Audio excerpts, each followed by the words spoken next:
आप सभी को राधे राधे जी। आज मैं आपको राधा अष्टमी के बारे में बताऊंगी। इस पर राधा अष्टमी जो है वो 31 अगस्त को मनाई जाएगी और इस दिन ही इनका व्रत रखा जाएगा।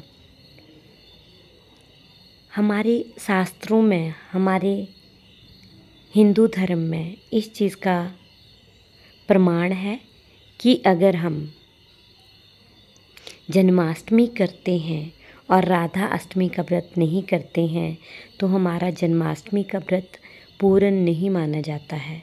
यानी वो जन्माष्टमी का व्रत राधा अष्टमी के बिना अधूरा होता है। तो इस पर राधा अष्टमी 31 अगस्त को रहेगी और इस दिन रविवार होगा। तो ये राधा अष्टमी व्रत, इसका वर्णन मुझे लगता है हमारे अपने यहाँ पे बहुत कम है। तो आज मैं इसी के बारे में बताऊंगी। देखिए, श्री राधा, लाडली जू और श्री जी, ये हमारी राधा रानी जी के नाम हैं और इन नामों का जैसे ही आप उच्चारण करते हो एक मन में असीम सी खुशी, असीम सी भाव उत्पन्न होते हैं।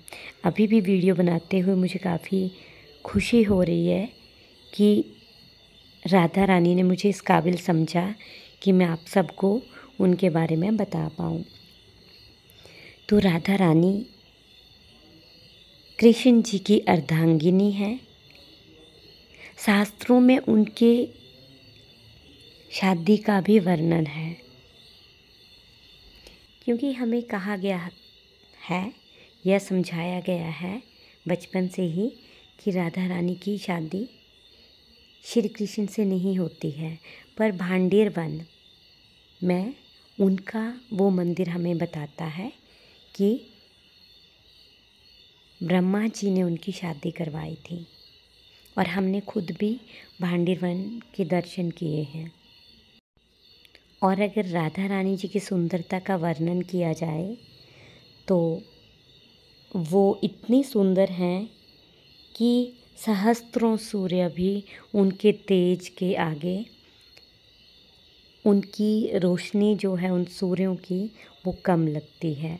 इतनी सुंदर हैं हमारी श्री राधा रानी जी और उनकी कृपा पाना खुद में ही बहुत बड़ी बात है। राधा जी का जन्म स्थान जो है रावल गांव में है और इनकी ये जन्मस्थली बरसाना के नज़दीक में है। और कल्पभेद के अनुसार श्री राधा रानी का जन्म रावल ग्राम में श्री बृषभानु जी के घर में तथा कीर्ति जी के घर में हुआ था और उनकी माता जी का मंदिर भी बरसाना के नज़दीक है, जिसे कीर्ति मंदिर कहते हैं। और श्री लाडली जी का जन्मोत्सव बरसाना में बहुत धूमधाम से मनाया जाता है उनके मंदिर में, और मथुरा वृंदावन में ये पर्व बहुत खुशी से मनाया जाता है। और कहा जाता है इस दिन जितना आप कृष्ण नाम लेंगे और राधा रानी के लिए आप व्रत करेंगे उतना ही शुभ माना जाता है। तो चलिए अब मैं व्रत के बारे में आपको बताती हूँ। राधा अष्टमी का व्रत 31 तारीख को होगा। अष्टमी तिथि वैसे तो 30 तारीख को रात को 10:46 पे शुरू हो जाएगी, मतलब 30 की रात को शुरू हो जाएगी 10:46 पे, और 31 तारीख की रात और 1 सितंबर की सुबह 12:57 तक अष्टमी तिथि रहेगी। तो व्रत उस तरह से 31 अगस्त को होगा। और इस दिन जो राधा रानी को पूजने का समय है, यानी दोपहर के समय जो है हम राधा रानी का पूजन करते हैं। पंचामृत से स्नान करके उनको अरबी के सब्जी, कढ़ी चावल और साथ में कुछ लोग रबड़ी का भी भोग लगाते हैं। और 31 तारीख को सुबह 11:07 से दोपहर 1:41 तक शुभ मुहूर्त रहेगा राधा रानी जी को पंचामृत से नहलाने का, उनको भोग लगाने का, और इस समय पे आप उनका पूजन करें, उनको भोग लगाएं जो मैंने आपको बताया है।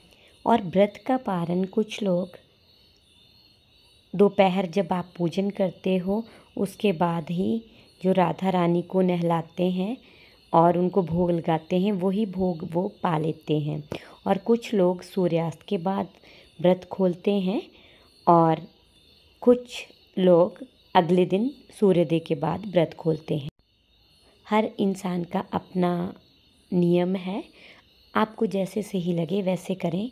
वैसे मैं खुद अगले दिन सूर्य उदय के बाद व्रत खोलती हूँ, क्योंकि जब हम कान्हा जी के लिए एकादशी का व्रत अगले दिन खोलते हैं तो हम अपनी राधा रानी के लिए क्या साल में एक बार एक दिन के लिए भूखे नहीं रह सकते। तो ये मेरा अपना मानना है, आप अपने हिसाब से कर लें। वैसे हमारी श्री राधा जी बहुत कृपालु हैं, दयालु हैं, अधमों को, पापियों को तारने वाली हैं। जब वो किसी का हाथ पकड़ती हैं तो वो ये नहीं गिनती कितने अपराध किए हैं, वो सिर्फ ये देखती हैं कि ये मेरी शरण में आ गया है, अब मैं इसको कभी भी दुनिया में भटकने नहीं दूंगी, इसको ज़रूर तारूंगी।